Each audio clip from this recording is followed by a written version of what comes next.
Family, we are back in the studio, otherwise known as my garage, my welding shop, my four-wheeler shop, my ATV shop, and my wife's storage area, and whatever else you want to call it. Gentlemen, ladies, get your houses in order. And when I'm talking about your house, I'm not just talking about the roof over your head, I'm talking about your entire lives. There's things going on in the country. Some people don't realize how serious they are, so others do. We have this whole Ukraine thing going on. The United States is sending military ships to the Black Sea as we speak. They're on their way. This could potentially be real dangerous. If I was a military service member, which I'm not, and people need to understand, it's not that I don't support the individual soldier. I don't support the military, because our military is operated in an unconstitutional manner. Right, you know, whether that helps me or hurts me, it doesn't matter. It's still unconstitutional. We're not the world's big brother. Our military forces, we're supposed to have enough military forces active to protect our forts, magazine bases, arsenals, and protect us from outside forces. That's it. That doesn't mean that we have a million-man army that goes around the earth, puts bases in Korea and everywhere else, and plays big brother. And that's what we've done for years. But you guys that are getting orders right now to go to the Black Sea, you need to really think about what your position is going to be. Russia fires on Ukraine, and any kind of nuclear warfare is involved. Even if it's not nuclear. The U.S., or Russia, I'm sorry, has the capability of hitting U.S. with the intercontinental ballistic missiles from Russia. What does that mean? Maybe LA will disappear. Maybe New York will disappear.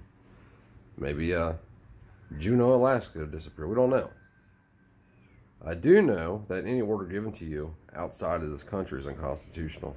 If you don't think it is, go read Article 1, Section 8. And actually read anywhere in the Constitution. Tell me where that we are supposed to play Big Brother or go conquer other lands. The lie of democracy has been spread for decades now. Some people know, some people don't know that democracy is evil. It's the 51% ruling over the 49%. And that's not what this country was meant to be. We're supposed to be a constitutional representative republic where the productive are the only ones with a vote, because they're the only ones with skin in the game. And I've talked about this before in my videos, where if you allow everybody a vote, the unproductive, because they don't have to worry about feeding their kids, you're going to feed their kids. They can just keep popping them out. 6, 7, 8, 10 kids. 4, 5, 6, 7 different daddies. I'm not just talking about women. I'm talking about dudes too, because dudes do this shit too. Where they have women with a bunch of, or kids with a bunch of different women, and then expect you to pay for them as they vote for more of your money to go in their pocket. They vote for whoever gives them the most free shit. But on a longer timeline, the unproductive outnumber the productive. And that's where we're at today. We have 4 generations of family on welfare in this country in some cases.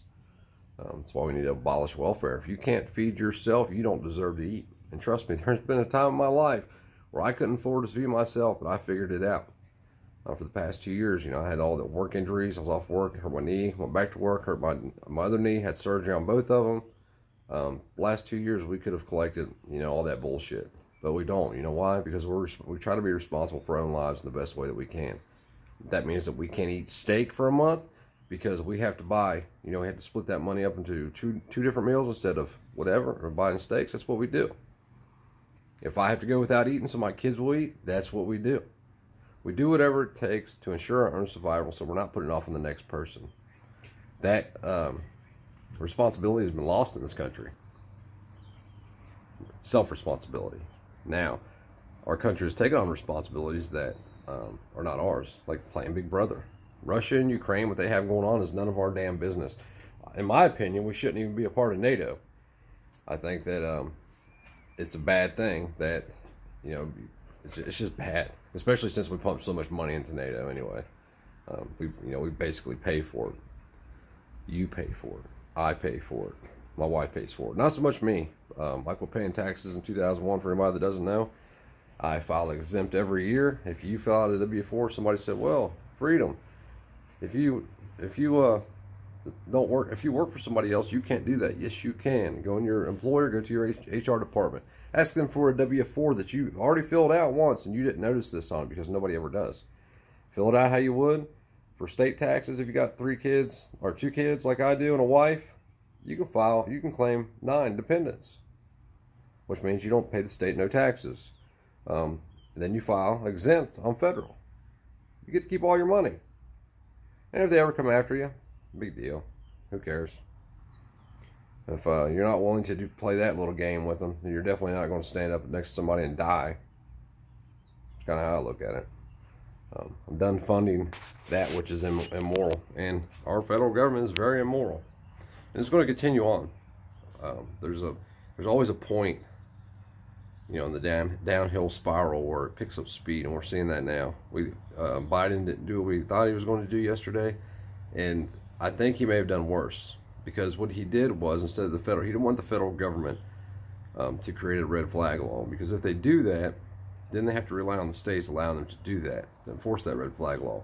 I think there are some states that would totally kick the feds out, which is what needs to happen anyway. The federal government doesn't have authority over the states, period. I was arguing with them about that yesterday. They're like, you're reading Article 1, Section 8, Clause 17 wrong. And I explained to them, went through the anti-federalist papers, why the Bill of Rights exists. And the very reason it exists is because the anti-federalists were worried the federal government would eventually rule over the states. If the federal government had the authority that it claims to have, or it can just create national sweeping laws and then enforce those laws, like the NFA, the Gun Control Act, or any law for that matter, we would be called the federal state of America, not the United States of America. And the federal government only exists because of the Union. Hopefully states start opting out of that, but the problem with that is that if a state succeeds from the Union, I can't say it correctly, that will be the new foundation, meaning you will have no rights. Well, how's that? Freedom? That's why they'd be succeeding now. Because there's a lot of people in this country that believe that people like the mentally ill don't have certain rights, or felons don't have certain rights, or domestic abusers, or people with DUIs, or whatever. Guy got into a fight at the bar. So that would be the new foundation. What we need to do is fix our problems, get back to where we were, which starts with repealing the laws. Now, they normally don't repeal laws. They just want to add more laws. We have now constitutional carry in Tennessee, and everybody's like, yay! And I'm like, you are a self-proclaimed patriot, because the guy said he was a patriot, supporting an unconstitutional act. So how are you therefore a patriot? Please explain. I was real nice about it. And of course, I've got the, you know, the default reply. Oh, I guess you're woke.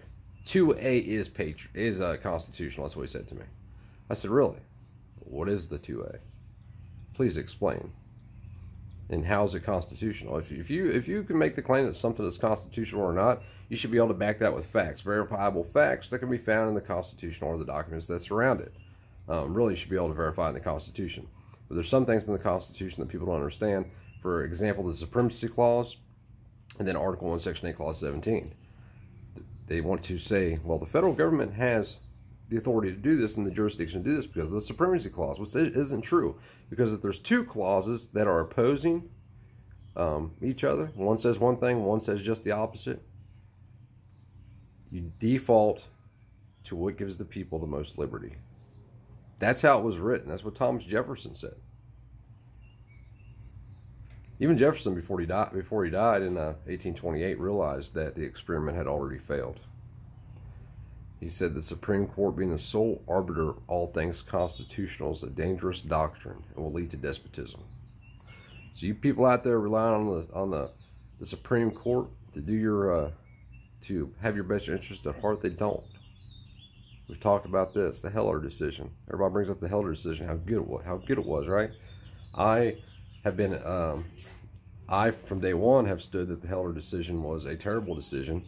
It did far more damage to the right to keep and bear arms than it did help. And we now see that South Carolina had a bill where they were trying to use the Heller decision in order to restrict people's rights. Anyway, guys, if you guys have a topic you want me to talk about or have an idea for a video, I'm not really into the editing. I was talking to my wife about this last night. I'm just busy. It's easier just to talk to the camera, tell you what's on my mind. We can do some editing if you want. My wife's off work right now, so she could help out. But if you have any ideas for videos, you'd like to talk or want to get somebody on here for like a split screen live stream, we can do that too. Try to anyway. Tonight, Dry Fire Faith's going to be on the live stream. I will post what time as soon as I talk to him. Probably be later on, maybe 6, 7 o'clock, and I'll let y'all know. Stay armed, have a good day, and treat those damn criminals as criminals. A costume doesn't mean you're not a criminal.